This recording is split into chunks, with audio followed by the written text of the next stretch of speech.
Have you ever heard the saying, the road to hell is paved with good intentions? Well, that phrase could certainly be used when talking about the disaster of the SS Eastland, a passenger steamship which rolled over in just 20 feet of water while still moored at the side of the Chicago River. The resulting tragedy ranks as the second deadliest maritime accident in US history, and it happened in part due to the addition of extra lifeboats and life rafts that were intended to make the vessel safer. July the 24th, 1915. The SS Eastland is one of 5 vessels that have been booked to take workers from Chicago's Western Electric Company on the annual outing to Hawthorne Picnic. It was a short trip across the southern end of Lake Michigan to Washington Park, with the promise of a fun-filled day out. It was a big event, a Saturday off work, a chance for the blue-collar families to get out of the city for a day, and a perfect opportunity for young working-class singles to meet and mingle outside of the confines of the factory. It was a very popular outing, with more than 7,000 tickets having been sold, and ticket holders had been advised to get down to the dock early to avoid missing the boat. The SS Eastland was moored in the heart of downtown Chicago, just upstream from the Clark Street Bridge. She was the first vessel to begin taking on passengers that day, with boarding starting at around 6:30 in the morning. The weather was inauspicious, grey and drizzling, and so many passengers headed straight below decks to get out of the damp conditions. With so many day trippers to load, boarding was a speedy affair, and in under an hour the Eastland had reached her capacity of 2,500 passengers. The official figure given for the number of souls on board was 2,573, although other reports later stated that the actual number could have been over 3,000. Now, during the boarding process, the Eastland had already shown some signs of instability. At around 7:10 a.m, she listed over to port, but then righted herself. On board, passengers showed no undue alarm. The mood was one of excitement and anticipation, and the ship rolling around a bit only added to the fun.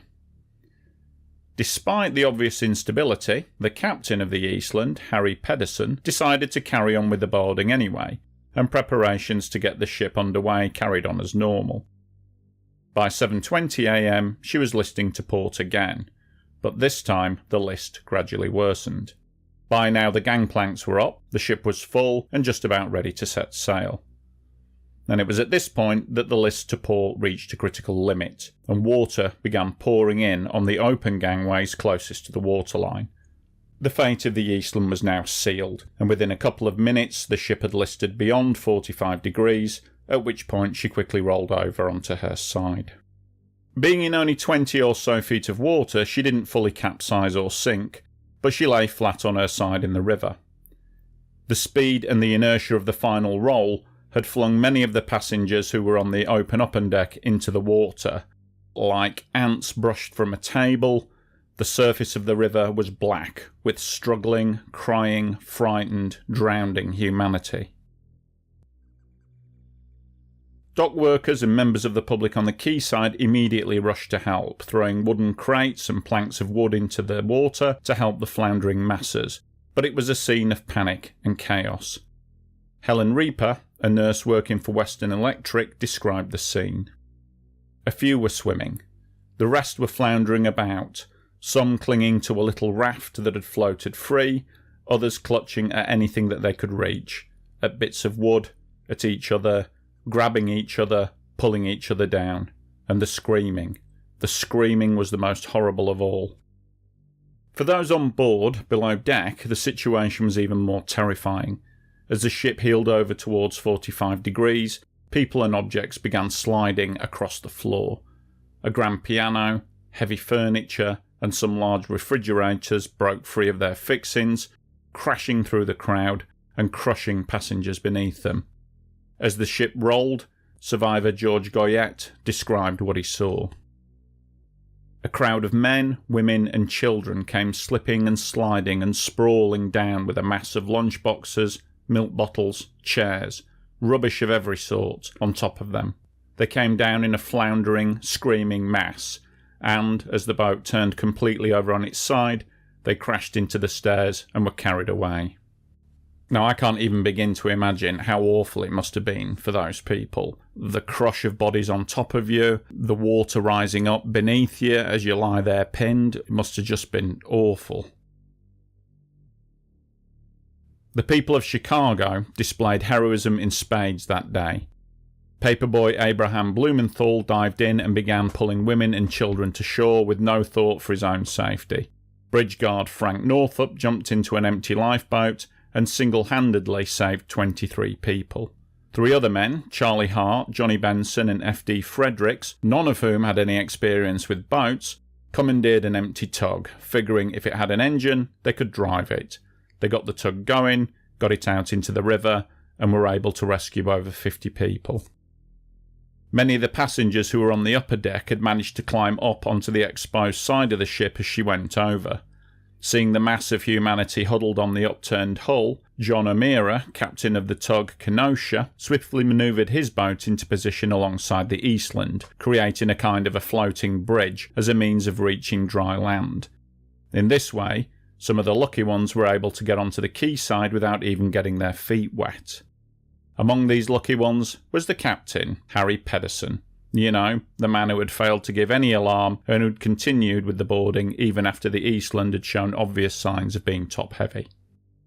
More and more boats arrived on scene to help, but as the minutes turned to hours, those involved noticed that they were no longer rescuing desperate passengers from the river.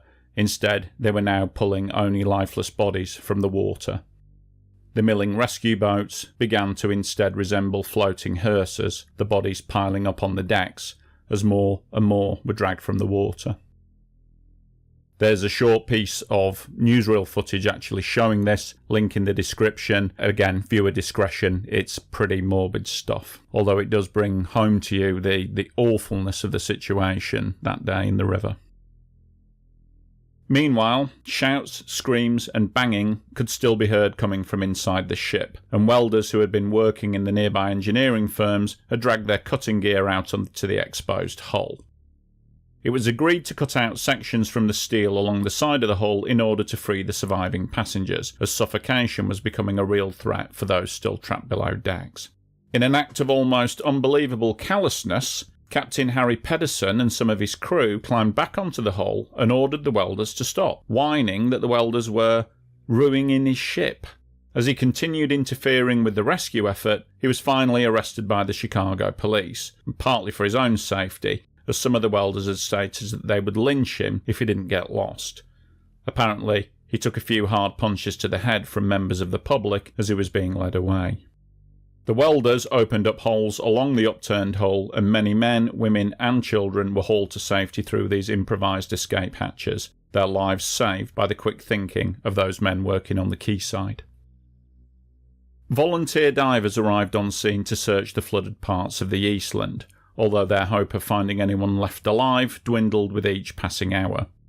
Time and time again these divers went down, negotiating the flooded parts of the ship to recover the dead. One young man, just 17 years old, arrived on the quay, stripped down to his trunks and dived in. He was an excellent swimmer by the name of Reggie Bowles, and that day he recovered over 40 victims, going without equipment deep into the bowels of the ship where the other divers couldn't reach. He was eventually forced to stop diving when it became apparent he was totally exhausted and he himself was in danger of drowning. The veteran divers nicknamed him the Human Frog for his efforts that day. Over the following days, volunteers gave way to recovery efforts by professional divers. They were brought in to clear the ship and check the riverbed downstream. The final death toll was a staggering 844 victims. The average age of the victims was just 23, as many of the dead were children and teenagers. Among the dead were entire families, and there were many cases where just one family member survived, but all others perished. The psychological toll wrought by the disaster must have been immense, not only for the survivors and families of those lost, but also for those involved in the rescue and recovery effort. There are anecdotes of experienced boat captains and hardened police officers breaking down in tears when they thought that no one was looking. As reporters began looking into the facts surrounding the tragedy, it became clear that the Eastland had a troubled history of near capsizes. Launched in 1903 and originally designed to carry only 500 passengers, she was on record as having almost capsized in 1904 and again in 1906. There was no doubt that she was a poorly designed boat. Her designer had been a young man barely out of university who apparently had to constantly go back to his old tutor for advice during her construction. The Eastland was also the first and only passenger ship built by that shipyard. Being designed for travel on the Great Lakes, she had a very shallow draft, floating on what was basically a flat-bottomed hull. Add to this inadequate ballast tanks, and you ended up with a top-heavy, unstable vessel. One sailor familiar with the Eastland described her as being like a bicycle. She was stable once she got going, but wobbly as hell when stood still or going slowly. And to cap it off, legislation had been passed after the sinking of the Titanic, which mandated that all passenger vessels had to have adequate provision of life-saving equipment for all passengers. To comply with this new law, the Eastland was fitted with extra lifeboats, 37 life rafts, and nearly 3,000 life jackets. In total, this added around an extra 40 to 60 tons of weight, and all of it was placed on the upper deck. During the passing of this new law, which was called the La Follette Seamen's Act, warnings had been given that shallow draft vessels could turn turtle because of the extra weight, but these concerns were unfortunately given little thought and ultimately dismissed. Ironically, when the Eastland rolled over, not one life jacket had been handed out, nor were any lifeboats or rafts launched. In the end, it took 24 years of legal wrangling for the 7 inquiries to finalise their findings. Only one man, engineer Ericsson, was held to blame. He was accused of mismanaging the ballast tanks during the boarding that day. Ericsson had died during the lengthy legal process, and many saw him as a convenient fall guy for the enquiries. As for Captain Harry Pedersen, although seemingly guilty of negligence, he had no charges brought against him. The owners of the vessel also got off scot-free.